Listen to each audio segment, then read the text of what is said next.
Olá, vamos iniciar mais uma aula da EBD, hein? Mas a gente não pode iniciar sem orar, agradecendo a Deus pela vida de Anthony. Anthony nasceu, Anthony chegou. Lembro-me muito bem, quando nas primeiras semanas, meses de gestação, Farliane com a gente na sala de aula e saía, passando mal, enjoada, né? E aí Farliane viveu todo o final da gestação sem a gente estar junto de você, para acariciar, para alisar a barriga. Mas Deus seja louvado, Farliane, seu bebê chegou. Deus seja louvado. Vamos orar? Todos nós vamos orar. Pai, obrigado pelo dia da tua presença de ontem que o Senhor nos deu. Obrigado por essa manhã que já se iniciou. Pai, obrigado pelo café da manhã, obrigado por teu cuidado. Obrigado pela vida de Farliane com o seu bebê, aluna aqui da nossa sala. Louvado seja o Senhor. Deus, obrigado pela tua palavra, que ela encontre lugar em nossos corações. Nós oramos, ó Pai, com perdão dos nossos pecados, no nome de Jesus. Amém. Amém. Nós vamos continuar estudando o discípulo e a vontade de Deus, lição 3, né? Página 23. E aí nós estamos estudando o tópico 2, indicadores seguros da vontade de Deus. Só para recapitular um pouquinho do que foi a semana passada, os indicadores nós até fizemos a relação com relação ao álcool em gel, máscara, sabão, que isso ajuda você a estar se prevenindo, né, contra o coronavírus. Indicadores da vontade de Deus para se prevenir contra o mal. A palavra de Deus, a gente já viu, oração nós já vimos. E hoje a gente vai ver sobre meditação. A meditação não é aquela coisa assim, zen, não é isso não. Mas é nada mais, nada menos do que você ficar ruminando a palavra de Deus. É você ler aquele texto e meditar, e meditar, e meditar, e meditar, e meditar. E ler, e ter a lição, e entender o que o texto está dizendo. Queria ler para você o que diz o Salmo 119, versículo 103. Diz assim, Salmo 119, verso 103. Como são doces para o meu paladar as tuas palavras, mais que o mel para a minha boca. Eita, que versículo lindo. Pensa aquela sobremesa que você sabe fazer, deliciosa, gostosa, ou então que você tem na tua casa, ou então um pote de sorvete, tá? Que a gente compra no supermercado. E aí, vez por outra, vai lá e pega um pouquinho. Aí vai, pega mais um pouquinho. Aí pega mais um pouquinho. A palavra de Deus é assim. É você se alimentar e gostar e querer mais, e gostar e querer mais, e querer mais, e querer mais. É assim a palavra de Deus. É meditar na palavra de Deus, é entender o que diz a palavra de Deus. Olha o que é que fala também Filipenses, deixa eu só conferir o versículo, Filipenses 4, versículo 8. Filipenses, Paulo escrevendo à igreja que estava em Filipos, né, aos Filipenses, capítulo 4, versículo 8. Finalmente, irmãos, tudo que for verdadeiro, tudo que for nobre, tudo que for correto, tudo que for puro, tudo que for amável, tudo que for de boa fama, se houver algo de excelente ou digno de louvor, pensem nessas coisas. Tudo, se for de louvor, pense nessas coisas. Eu vou pensar em quê? Na palavra de Deus. Ele tá nos ensinando e está se referindo à palavra de Deus. Por que eu vou fazer meditação em algo que eu sei que não é puro?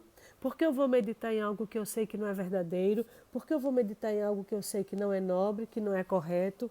Por que eu vou meditar? Meditação da palavra de Deus nos faz entender a vontade de Deus. O outro indicador aqui, além da meditação, é o bom senso. O bom senso. Ele diz assim, uma coisa nós nem sempre consideramos. Deus nos deu cabeça para pensar. O bom senso é fator importante em todas as decisões que tomamos. É certo que a lógica divina nem sempre convence a lógica humana, mas quando o raciocínio humano está orientado de fato pelo Espírito de Deus, o bom senso há de confirmar as outras indicações da vontade divina. Vale então aqui o ensinamento do apóstolo Paulo, 1 Coríntios 2,16. Diz assim, ó, primeira carta de Paulo aos Coríntios, capítulo 2, versículo 16. Diz assim, quem conheceu a mente do Senhor para que possa instruí-lo? Nós, porém, temos a mente de Cristo. Eita, que palavra linda, que versículo lindo, importante, abençoado para nós. Quem conheceu a mente de Cristo? E o apóstolo Paulo diz, nós temos a mente do Senhor, a mente de Cristo. Como que eu vou ter a mente de Cristo? Deus nos fez com cabeça para pensarmos. E se eu leio a palavra, e se eu medito, eu vou pensar, eu vou entender. Muitas vezes a gente orando, a gente diz assim, e Deus nos responde, né? Dentro daquilo que a gente está pedindo ao Senhor. Aí eu digo, não, Senhor, o Senhor não está falando comigo, não. O Senhor errou o endereço, não é isso que o Senhor quer para mim, não. Não é essa a vontade do Senhor para mim, não. É sim, essa é a vontade do Senhor para nós. Nós não queremos entender. E aí meditar na palavra, a gente vai entender como que o Senhor quer aquilo para nós. Ele se revela a nós através da sua palavra. Nós temos a mente de Cristo. O bom senso nos leva a entender a palavra de Deus. Um outro indicador que eu queria ver com vocês são os conselhos sábios. Veja, eu vou meditar na palavra, eu tenho um bom senso para entender a palavra, mas eu preciso observar os conselhos sábios. Tem muita gente aí, muita gente mesmo, colocando no YouTube, nas redes sociais, muita gente colocando palavras bonitas, palavras de alento, que massageiam o ego da gente, que traz conforto, que traz paz, e a gente começa até a olhar, ai que bom, ai essa palavra de poder, de vitória, de força, ah, isso é bom para mim, eu vou ouvir mais, eu vou até compartilhar com outras pessoas, eu vou até enviar para outras pessoas. Olha o que ele fala dos conselhos sábios. Na hora de uma decisão importante, pode ser muito útil conversar com uma pessoa madura espiritualmente e de nossa confiança. O sábio Salomão afirma que, na multidão de conselheiros, há segurança. Existe segurança na multidão de conselheiros. Esse versículo está em Provérbios 11, 14. Mas ele diz mais. E claro que não serve qualquer conselheiro. Há muita gente dando conselhos irresponsáveis por aí. Meus irmãos, tem muita gente dando conselhos que não são totalmente provenientes da palavra de Deus. São conselhos irresponsáveis. E nós estamos ouvindo, vendo, assistindo e até replicando, passando para outras pessoas. Precisamos ter entendimento com isso. Como que eu vou saber quem é? Vamos lá na fonte, vamos ver quem é a pessoa, vamos pesquisar, vamos olhar.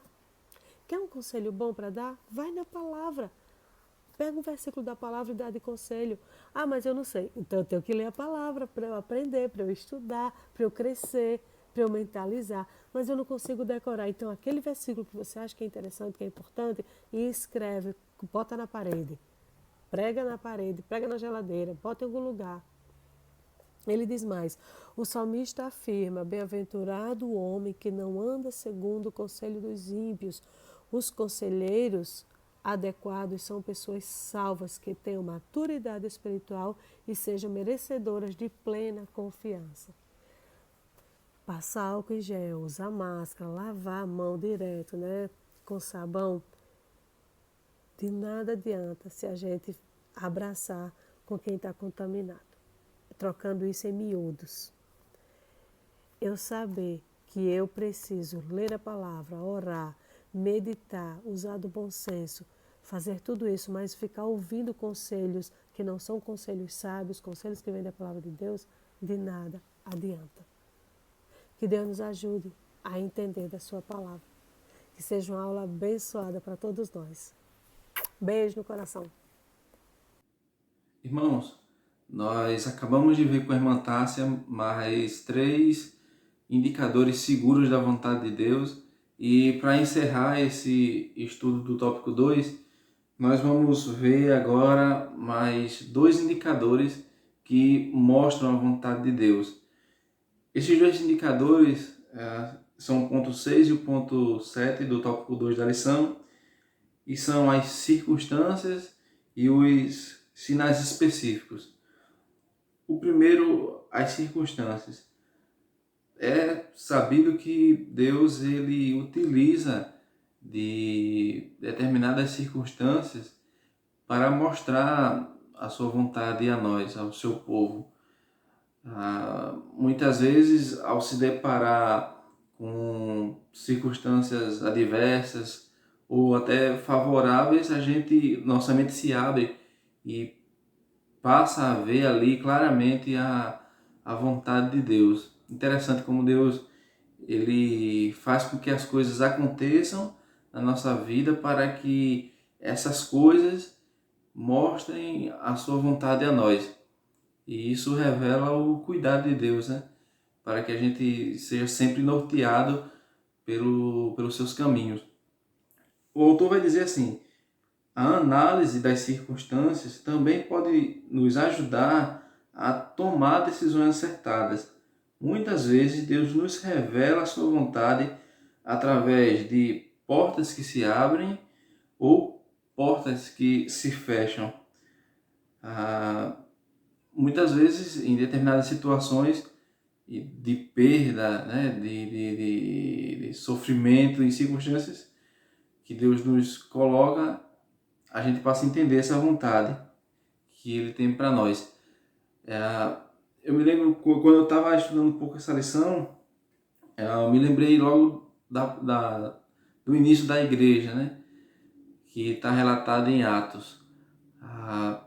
Os cristãos, os apóstolos, eles passaram a anunciar o evangelho após a morte de Cristo, a realmente fazer a missão, e ficaram ali na região de Jerusalém, mas começou a haver uma grande perseguição a eles.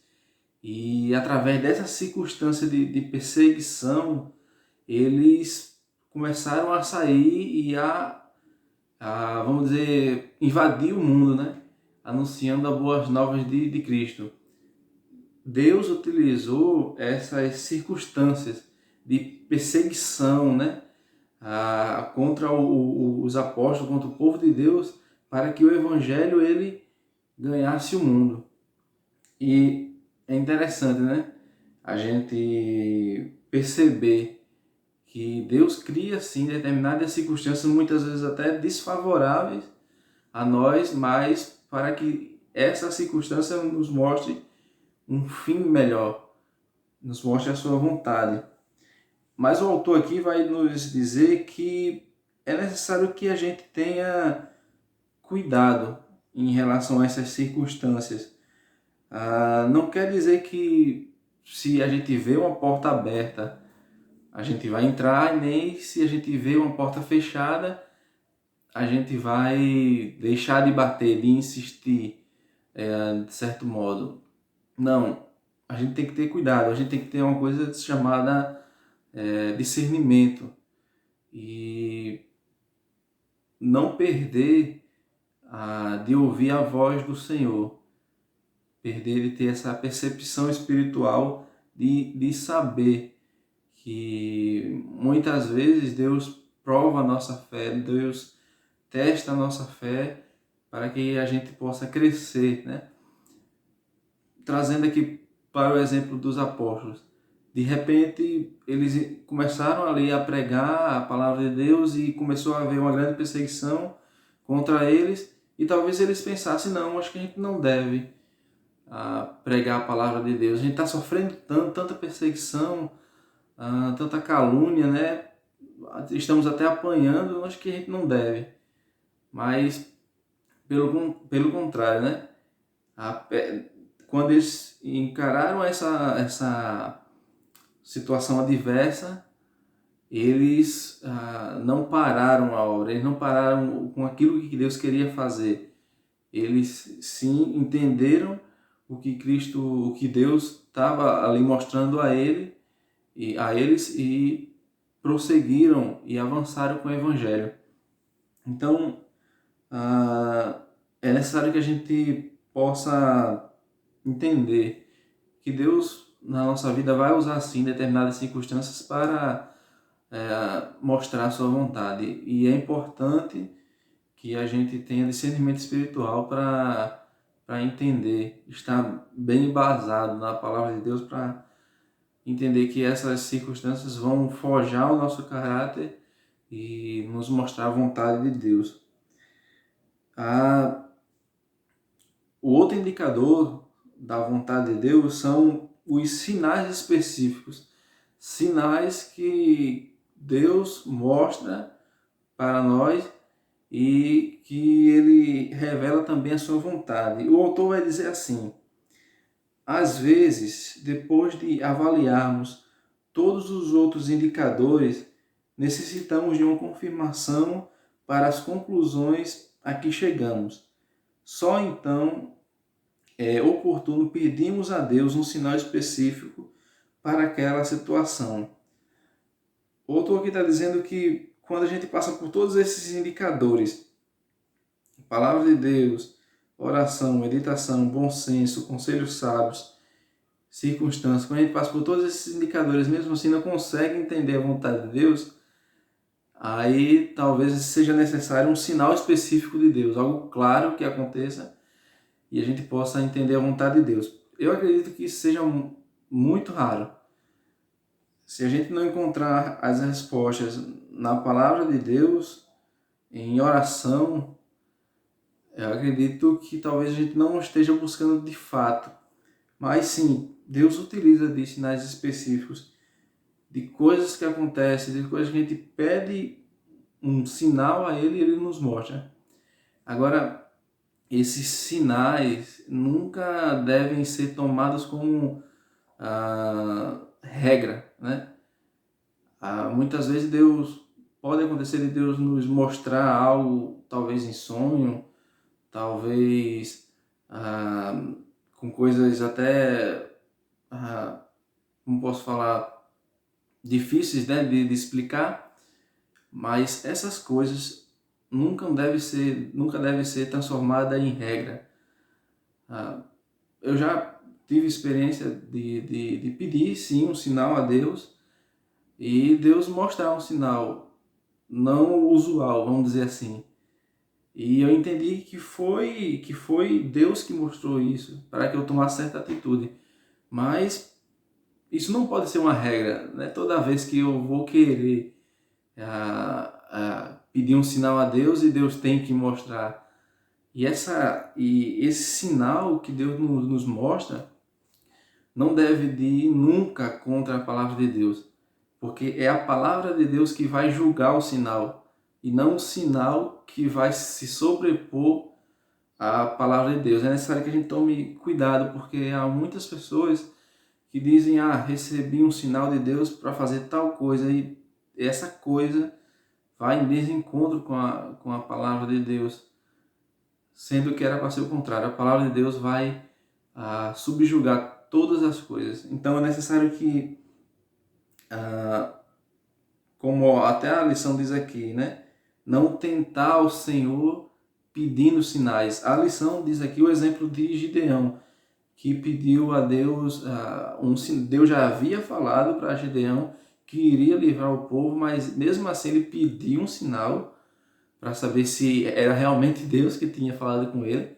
Ele pediu para que a lã, o orvalho, molhasse a lã e não o chão. E Deus assim o fez. E depois ele: Senhor, pedi mais uma coisa, que o orvalho molhe o chão, mas não molhe a lã. E Deus assim o fez, mostrando toda a sua paciência, né? Sua misericórdia para com a vida de Gideão. Porque Deus tinha falado para ele, mas ele ainda pediu sinal. É necessário que a gente tenha cuidado e possa ter mais uma vez discernimento e entender que Deus pode sim utilizar sinais para mostrar a sua vontade a nós e assim a gente crescer, né, espiritualmente. Vamos orar, irmãos? Vamos encerrar. E se os irmãos tiverem alguma dúvida, algum questionamento, pode perguntar no grupo, para que assim a gente possa interagir mais, né? Vamos orar? Senhor, nosso Deus, nosso Pai, agradecemos, Senhor, por mais uma aula, Senhor. Pai, nós te agradecemos, porque o Senhor é um Deus bom, o Senhor é um Deus que mostra a sua vontade a nós de tantos modos, Pai. Mas, Senhor, que a gente seja fortalecido pela Tua Palavra, que ela norteie a nossa vida e que nada fuja dela na nossa vida. Que nada fuja do Teu santo livro, Senhor. a gente te pede e também te apresento a vida da nossa sala, de cada aluna, Pai. Que o Senhor esteja nos fortalecendo. É isso que a gente pede e te agradece em nome de Jesus.